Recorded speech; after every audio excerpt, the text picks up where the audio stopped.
Don't embarrass your sister on her special day, Mom hissed, ripping my arm as I tried to leave the bathroom. My face was still wet from trying to wash away the fruit punch they'd dumped over my head. Just clean yourself up and act like nothing happened. My name is Olivia, and at 16, I learned the hard way that being the younger sister of Madison Evans came with a price.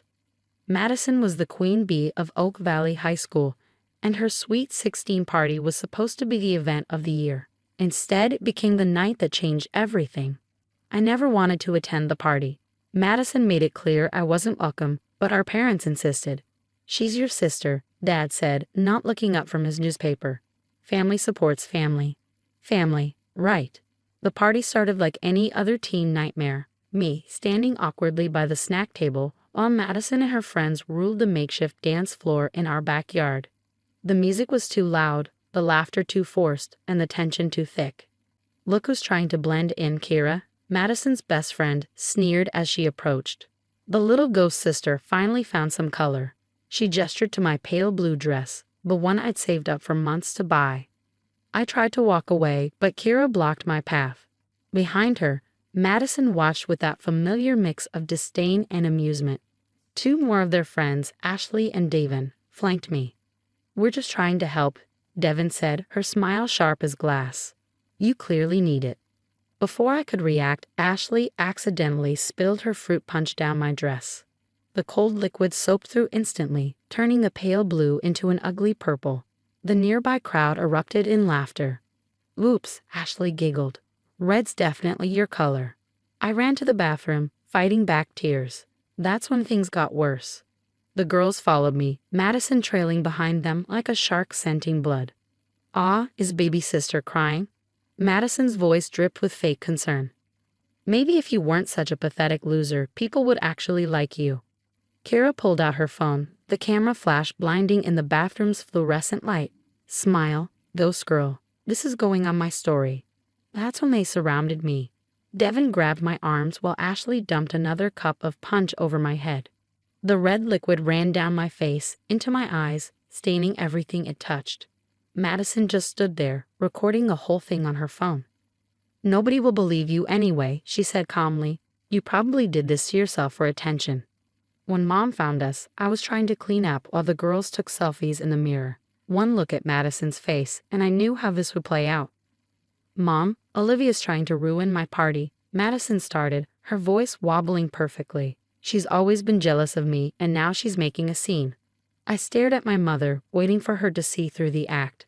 Instead, she turned to me with that familiar look of disappointment. "Why can't you just try to get along with your sister?" she sighed. "Go clean yourself up and stop causing drama." That night, I lay in bed listening to the party continue downstairs. My dress was ruined, my dignity shattered, and my own family couldn't care less. I pulled out my phone, trying to distract myself, when I noticed something strange. A message from an unknown number. I saw what they did. I got everything on video. Want to make them famous? Attached was a clip from a different angle, showing everything clearly: the assault, Madison's recording, Mom's dismissal. Someone else had been in the bathroom, hidden from view, capturing the whole thing. My hands shook as I watched the footage. For once, there was proof. Undeniable evidence of what they'd done, what they'd always done.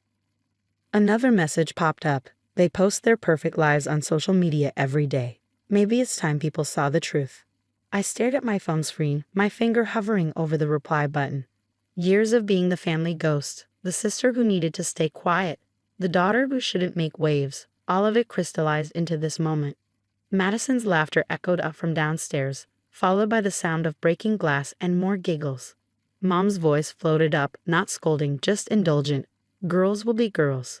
I took a deep breath and typed my response. "Do it."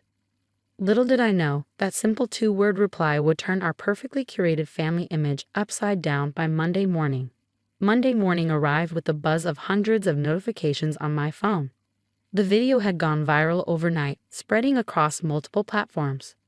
Someone had edited it perfectly, starting with Madison's perfect party princess facade from her social media, then cutting to the bathroom incident in all its ugly glory.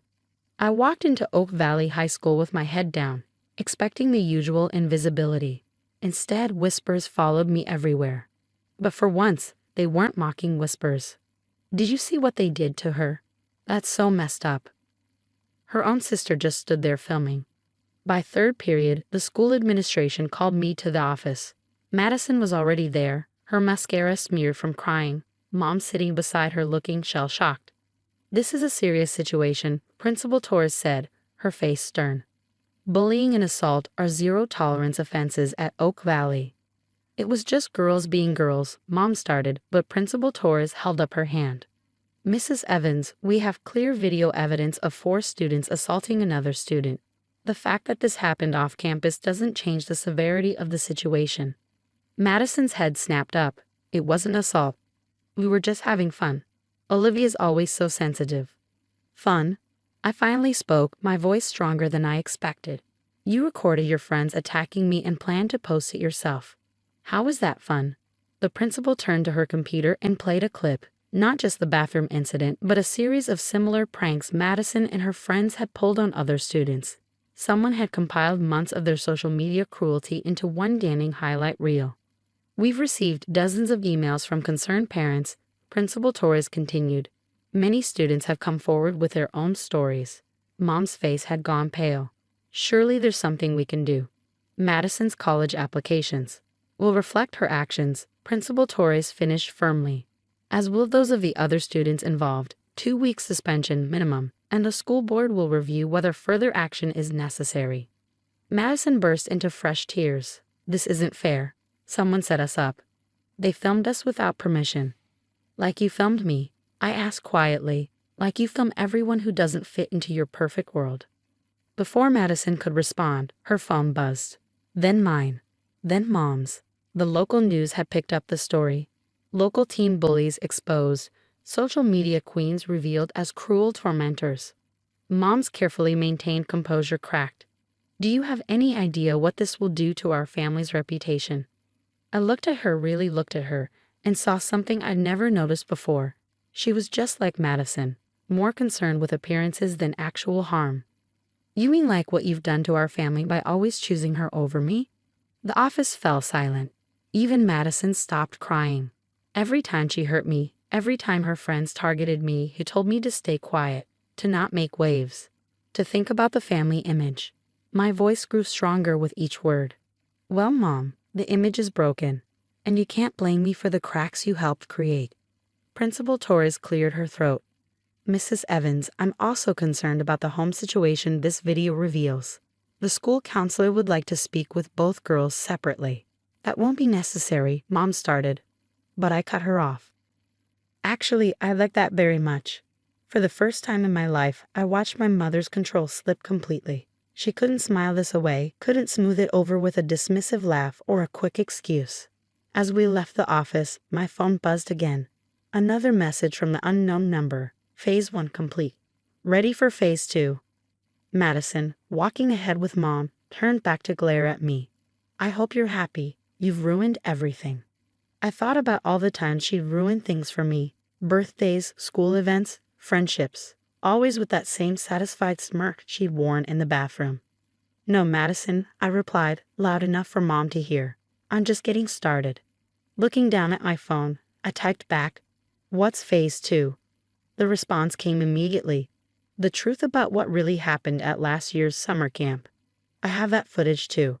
Madison's step faltered ahead of me. She'd heard her phone buzz at the same time as mine, and from the way her shoulders tensed, I knew she'd received some kind of message too. For the first time since this all began, I smiled.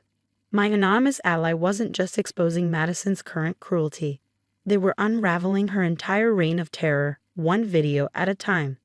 The summer camp video dropped 3 days into Madison's suspension. Unlike the party footage, this one showed something darker. Madison and her friends had trapped a freshman in the camp storage shed overnight, stealing her inhaler as a joke. The girl could have died. I was in the kitchen when I heard Mom's coffee mug shatter on the floor. She stood frozen, staring at her phone, while Dad finally looked up from his perpetual newspaper shield. "Our daughter could be charged with attempted manslaughter," Mom whispered. "The girl's parents are pressing charges." Madison stormed in, mascara running again. "It wasn't like that. We didn't know about her asthma. The video shows her begging for her inhaler. Dad spoke for the first time, his voice unusually sharp. You laughed and called her a drama queen. I watched from the doorway as my family's perfect facade crumbled.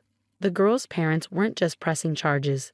They were suing our family, the school, and the summer camp for enabling Madison's behavior.